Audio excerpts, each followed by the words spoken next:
구독자 여러분, 그간 안녕하셨습니까? 한국교무사TV의 광명강좌 시간입니다. 오늘은 지난 6월 5일 방송해드렸던 운명을 지배하는 세 가지 요소라는 제목으로 조상공양에 관련에 대해서 소개를 드렸는데, 그 조상공양과 관련해서 좀 더 추가적으로 말씀을 드려야 될 부분이 생각이 나서 광명강좌 시간을 통해서 좀 더 소개를 드려봅니다. 저희들 회원 중에 대부분의 분들은 교회에 나가시는 분들보다는 불교 쪽에 몸을 담으셨던 분들이 굉장히 많이 계십니다. 근데 불교의 분들은 대체로 집안에서 직접 향을 피우거나 초를 밝히거나 하는 행위를 하지 말라고 스님한테 들었다는 얘기를 자주 하십니다. 물론 그 말씀의 의미는 충분히 있다고 생각을 합니다. 우리들이 뭐든지 기도를 하게 되면은 어떤 영적인 교류 작용이라고 할까요? 또 그로 인한 영향력은 분명히 있다고 생각을 합니다. 하지만 저희들이 제가 직접 본 사례로 조상 공양을 올리면서 빙의가 된다든지 영적인 장애를 일으킨 경우를 단 한 건도 본 적이 없습니다. 그 이유는요, 먼저 공양을 할 때 저희들은 영신가라고 해서 신을 맞이하는 노래라는 감례법의 제일 앞에 나오는 구절이 있습니다. 그 내용을 먼저 낭독을 하고 나서 그 다음에 진리의 말씀을 읽어드리게 되는 겁니다.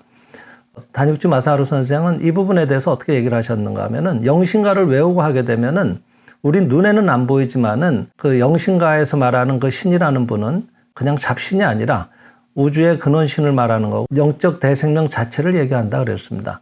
눈에는 안 보이지만은 우리를 수호하는 그런 진리의 파장 같은 것이 거기에 드리워져서 일체 이런 어두운 분위기에 잡스러운 영혼들이 개입하지 못한다 그랬습니다. 그러니까 안심하고 하셔도 되는 겁니다. 가령 극단적으로 아주 침침한 곳에서 그런 영신가도 없이 초를 밝히고 중얼중얼 외면서 여기에 있는 모든 대한 영적인 존재들이여 나한테 큰 힘을 주소서 하고 뭔가 엉뚱한 기도를 하게 되면은 실질적으로 영적인 장애나 빙의가 일어날 가능성은 상당히 높다고 생각을 합니다. 하지만 저희들은 그런 행사가 아닙니다. 자신들의 직계 조상을 기쁘게 해드리는 행사이고 항상 그런 근원신의 수호 속에서 이루어지는 행사이기 때문에 그런 영적 장애가 일어나오는 일은 제가 목격한 바로는 단 한 건도 없었습니다. 그러니까 안심하시고 하셔도 될 일입니다. 그리고 집안에서 그렇게 모시는 것 자체에 대해서 굉장히 부담스럽게 생각하시는 분들이 왕왕 계시더라고요. 근데 여러분 잘 생각해 보시면 대한민국은 그 위의 역사를 보면은 유교의 문화를 숭상해 오지 않았습니까? 조상을 대단히 소중히 여겼습니다. 한국 전쟁으로 대부분 불타 없어졌지만 그전에는 집안마다 대체로 집 뒤편에 사당이라고 해서 조상님의 신주를 모시는 공간이 따로 있었습니다.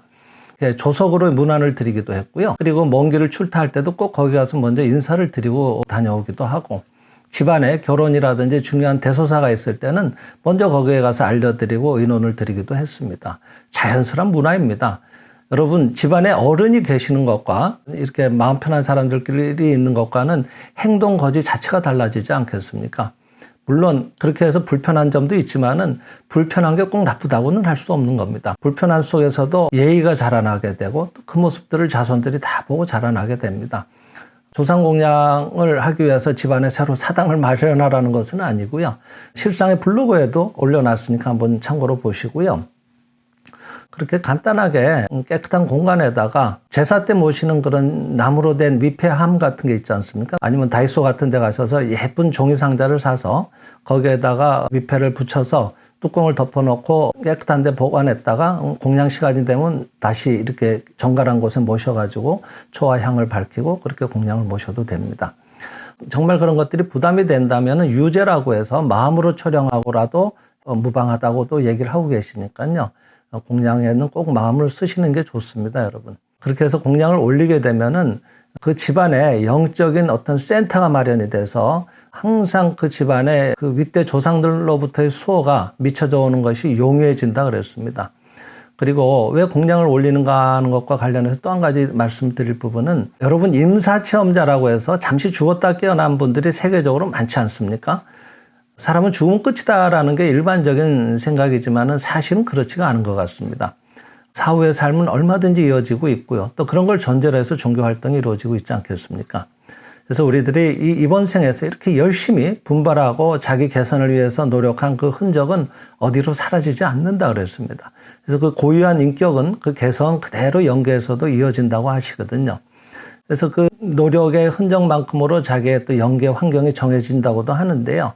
근데 대부분 이쪽에서 사시면서 정말 다복하고 무난하게 편안하게 사시는 분과 그렇지 못한 분과의 비율을 보면 힘들었던 분들도 굉장히 많이 계십니다. 그 생각이 육신을 벗어났다고 해서 하루아침에 다 좋아지는 건 아닌 것 같습니다.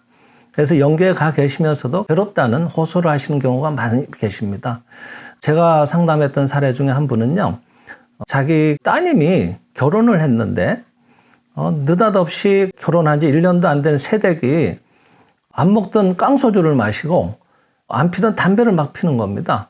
그래서 굉장히 본인도 당황스럽지만은 어쩔 수가 없는 거예요. 자꾸 그렇게 되는 겁니다. 그래서 그 어머니 되시는 분이 저한테 상담을 하셔서 말씀을 나누다 보니까 따님이 결혼하기 전에 할머니하고 같은 방을 쓰면서 늘 그렇게 가깝게 지냈다고 합니다. 그 할머니가 얼마 전에 결혼 직전에 돌아가셨던 거예요. 그 할머니가 세상에 한이 많이 남아서 뭐 영감님 문제라든지 여러 가지 문제가 있으셨던 거로 아는데, 그래서 늘 일생을 그저 깡소주와 담배로 소일하면서 자기를 위로했다고 하시는 겁니다. 그래서 제 생각에서는 그 돌아가셨던 할머니께서 귀여워했던 손녀 곁에 마음이 머물고 계시는구나. 영계에 계시면서도 아직도 술이나 담배에 의존하고 싶은 마음이 아직 많이 계시는 거구나. 이런 것들이 직감적으로 느껴졌습니다. 그래서 그 할머니를 공양을 올리도록 저는 지도를 해드렸습니다. 그래서 그 어머니께서 뭐 딸을 대신해서 이제 자기한테는 시어머니가 되시겠죠. 그 분을 직접 이렇게 공양을 올렸는데, 공양 올리고 얼마 안 지나서 그 딸이 그 술, 담배가 깨끗하게 없어졌습니다. 그걸 먹고 싶거나 피고 싶은 그런 욕구라고 할까, 그런 게 깨끗하게 사라졌다고 하는 겁니다. 이런 걸 봐도 영계와 우리와 절대로 무관하지 않다고 하는 겁니다. 그리고 돌아가셔서 임사 체험을 하신 분들의 경험을 이렇게 들어보면 돌아가셔서 앞서가신 분들을 다 만난다고 하거든요. 잠깐 죽었다 깨어난 사이에도. 대체로 어떤 경계선까지 가보면은 거기에 앞서가신 부모나 또는 조부모나 이런 분들이 나와서 마중을 해주시는데, 아직은 때가 안 됐다라든지 아니면 또 현상계에 계시는 분, 지상의 분들이 애타게 부르는 소리에 마지못해 돌아왔다든지 이런 얘기들 대체로 증언하고 계십니다. 그러니까 이런 걸 보더라도 우리가 사후의 세계가 느닷없이 완전 딴 세계로 전개되는 것이 아니라 대체로 그 집안의 어른들이 같이 모여서 그 생활을 이어가는 것 같습니다. 그리고 그 기간은 상당 기간 이어지고 있는 것 같습니다. 그러니까 대체로 우리들 자손들은 우리들의 조상이 환생해 온다, 또 이런 얘기도 하시는 것 같습니다. 대체로 무속인들한테 찾아가시면은 뭐 이런 문제로 해서 지금 이 조상이 자손을 힘들게 하고 있다, 이런 얘기를 하지만은 자손을 힘들게 하고 싶은 조상은 세상에 단 한 분도 안 계십니다. 단지 자각이 아직은 부족하셔서 자기가 육신을 벗은 것에 대한 이해가 아직 충분치 못하셔서 아직도 육체에 묻어 있었던, 지상에 갖고 있었던 여러 가지 한이나 또 병념, 병적인 생각에서 벗어나지 못하셔서 괴롭다 하는 그 느낌이, 가까운 가족을 통해서 도움을 받고 싶어서 누구야 나 좀 도와다오, 이런 느낌이 말하자면 집안에 전달되어 오면은 본의 아니게 굉장히 인연 깊었던 가족 중에 누군가가 유사한 증상을 일으키는 것 같습니다. 대체로 현대의학에서도 암 환자 같은 경우에는 가족력을 꼭 물어보지 않습니까? 그 이유가 있는 겁니다. 대체로 계속 가족의 암을 앓으셨던 분이 계시면 이어지는 경우가 많거든요. 진리적인 측면에서 본다면은 암으로 인해서 가졌던 그런 병적인 생각, 고통에서 벗어나지 못한 분의 호소하는 느낌이 본의 아니게 이쪽에 미쳐져 와서 그 증상이 이어지는 면도 있다. 이런 것도 참고해 보실 수가 있습니다.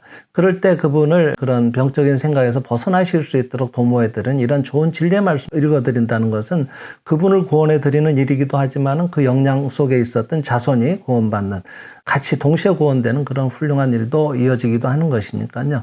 여러분 모쪼록 조상공양에 대해서 다시 한번 마음을 가지고 마음을 내서 기쁘게 해드리자는 생각을 해보시면 어떨까 생각을 합니다.